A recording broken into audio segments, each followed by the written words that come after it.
हुसैन टाके जो कि मुरुड तहसील से शिगरा गांव से बिलोंग करते हैं। पहली मर्तबा स्ट्राइकिंग एंड पर अंपायर से गार्ड लेते हुए हुसेन महत्वाचा खेळाडू आहे ज्याची चर्चा संपूर्ण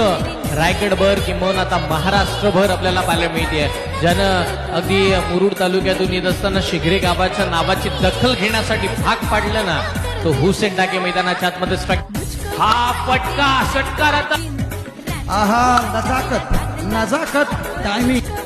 हा फटका हुसेन टाकेच्या बाट, हा फटका हुसेन टाकेच्या बाट, हा चेंडू गोले स्पॉट तिथं पडल्याच्या नंतर सन्मान दिला, नोंद होते परंतु त्यामध्ये अजून 6 ऍड करा। ये लीजिए, ये गेंद आई उनके स्लॉट सार्थक। जी हाँ, उस समय बहुत ज्यादा बाहर वाली निखिल पाटीलला यावेळेस मात्र वळून मारलं जात, आपलं छत्र आपल्या चांगल्याटी पडलं असं काहीतरी फलंदाजी करताना मोठ्या स्वरूपाचा चेंडू हुसेन टाके पाहत असतो, शेवटपर्यंत तो हार मानत नाही। या